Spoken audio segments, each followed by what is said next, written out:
and I never thought I would publicly share this ever. But I have come a long way and realizing that this is not about me anymore. My testimony, my story is for God's glory.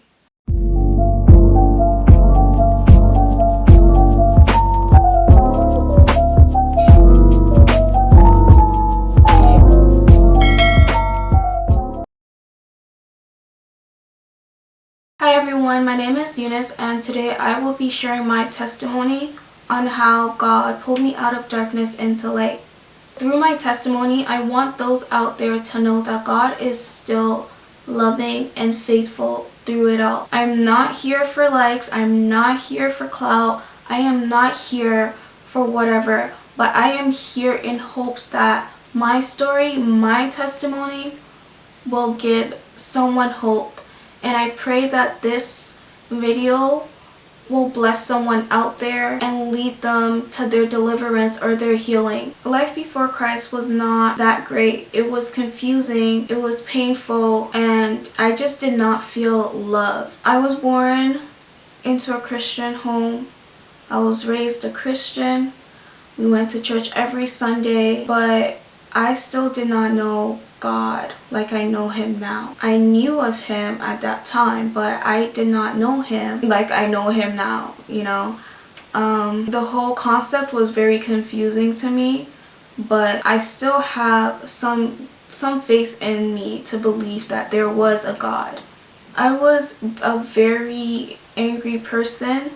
I was hurting, I was confused. I had a lot of resentment towards specific people that hurt me in my past, which led to unforgiveness. My lustful desires and wanting to be accepted by the opposite sex led me into fornication and pornography. So I spent many years hiding behind the pain of sexual abuse and rape. At the age of 6, I was raped by a close family friend, neighbor, whatever you want to call it. For so many years, I hid my wounds and I eventually told someone. And I never thought I would publicly share this ever. But I have come a long way and realizing that this is not about me anymore. My testimony, my story is for God's glory. And even though I knew of God, I never had a solid relationship with him. In my early teens, I would say I had a great amount of faith in the Lord based on what I would witness in church, but I never really understood what was going on. I never understood it well enough. Like I said before, I was born into a Christian home. I would go to church every Sunday by force, even if we didn't want to go. And all of a sudden, I just started to hate church. I never had a problem with going, but all of a sudden I just grew this hate inside of me. I didn't want to hear anything about church. I didn't want to be there, and it was just not it.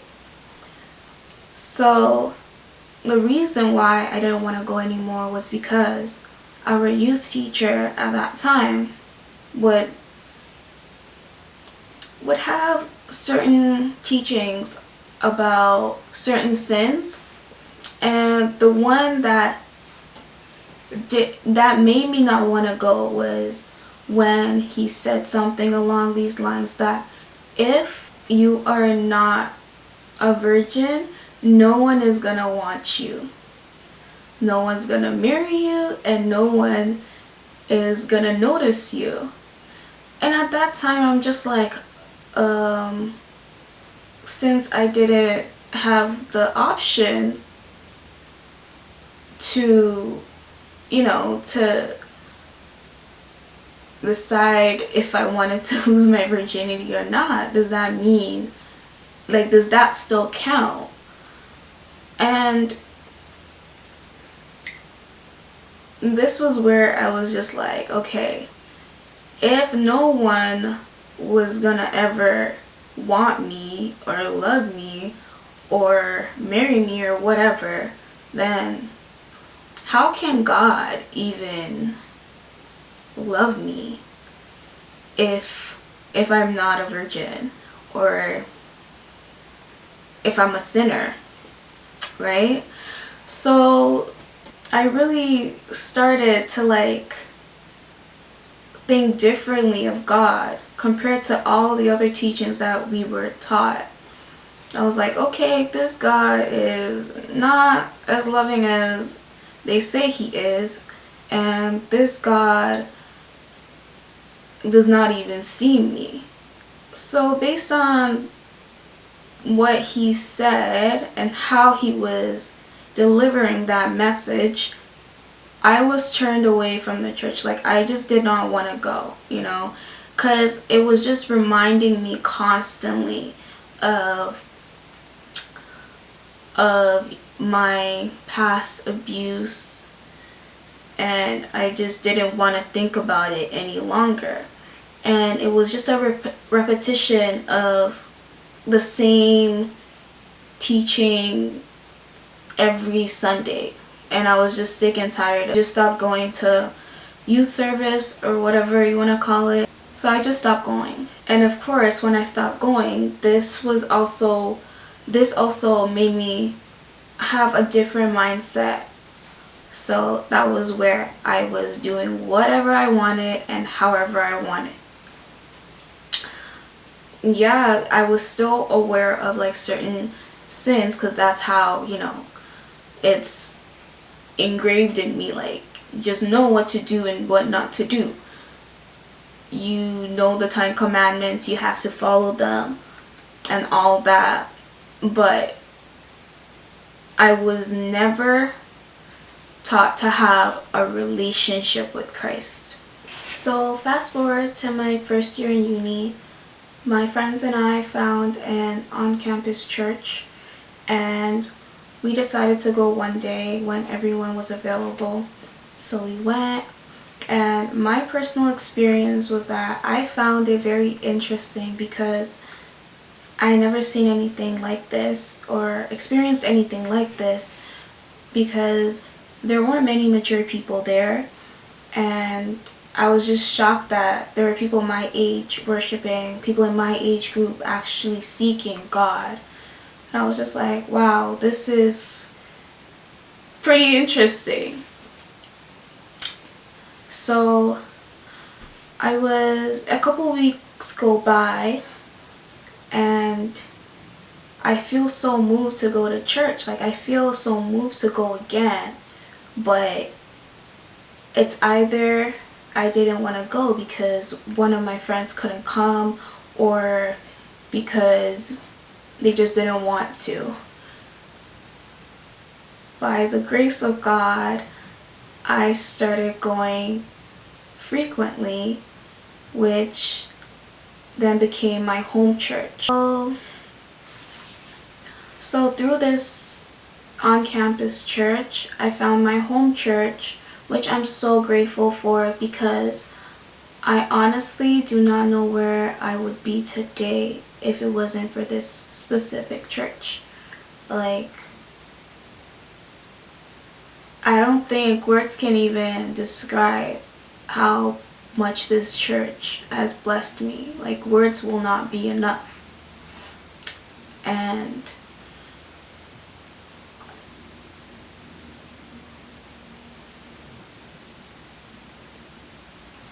yeah, that's how my occasional drop-ins turned into going to church every week.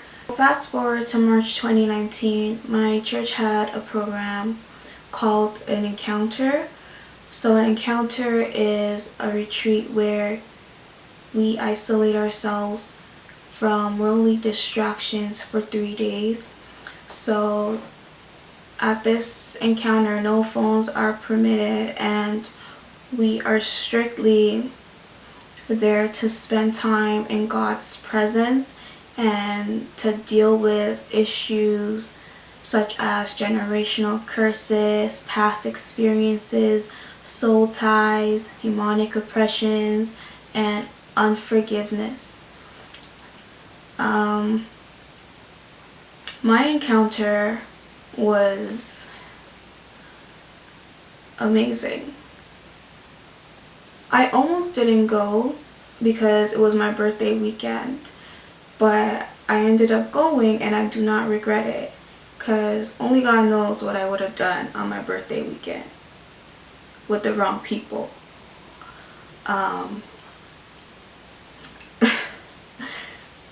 But that being said, my encounter was great because I got to experience God in a different way that I haven't experienced Him before. And I was so grateful for that because I was able to see purpose in my life. The purpose that I was searching for so long, and this encounter gave me that purpose, you know. So, summer 2019. It was the most ghetto experience ever. Okay. So, this was where I believe God was testing my faith. I went through a season of tested faith where I was in church, but I felt so numb. Like, I just didn't get it. There was so much going on, and I honestly did not know what to do besides pray, of course. I look back at it, and it's funny to me because God has a funny way of working. Fast forward to 2020, yeah? I'm still struggling. I'm struggling in these aspects that I just mentioned, and my life I just felt so stagnant, and I was like, oh my God, like, why isn't anything working out? Why is everything so ghetto right now? So this then led me into praying more than ever. I prayed and I prayed and I prayed and I prayed and I prayed. I fasted and I fasted and I fasted. Yeah. At this point, you know, my prayers weren't being answered according to my timing. So I just felt like, yo, like, I don't even want to go to church right now. I don't want to serve. I didn't want to do anything. And of course, I still went, right? But it got to a point where I did not even have the energy to pray anymore. I did not. Like, I didn't even know, like, I was like, what else do I have to say? Like, what else can I say? How else can I say it? So I'm out here, you know, praying, and eventually I just got tired of it. I got so tired of it. I'm just like, yo, I don't have anything left in me. I don't have any more words in me, God. Like, I can't do it. This is where I began to worship. You know, I'll worship in my secret place where I'll just spend hours with Him, just, you know, in His presence. Like, I didn't have any words. At this point, my worship was my prayer. And I strongly believe that worship was my weapon in that season. When I didn't feel like praying, I just resorted to worshiping. And I did not have much left in me at that time, because so much was going on and I just didn't feel like God was listening. And in that season, worship was truly my weapon because I didn't know what to do, what else I should do. 2020 comes and I thought this was really my year to shine, new year, new me. And little did I know God was preparing me for a new thing.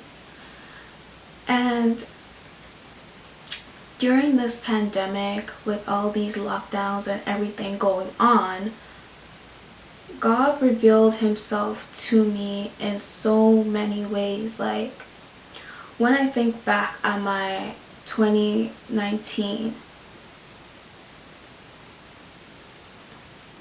God revealed himself to me in so many ways. This just makes me think back at my 2019 year and the season that God put me through from summer till the end of the year. I was really grateful for my 2019 season because God truly prepared me to conquer what the enemy had planned for us in 2020. The devil is trying it, but I'm just so grateful that God put me through my 2019 season. Without that season, I honestly do not think I would have made it to 2020. I don't even think I would have made it to 2021. A lot of us didn't think we would make it to 2021, but we're here and we give God the glory. And that being said, just because you feel like God doesn't hear you or God doesn't see you, doesn't mean he doesn't see you or hear you. God always hears, God always sees. The devil is really still trying it in other aspects, but I already know that I have the victory because God fights my battles and I always win, and that's on period. Okay? That's on period. So God has been very faithful to me in many aspects of my life, and I give him the glory, and I just can't thank him enough.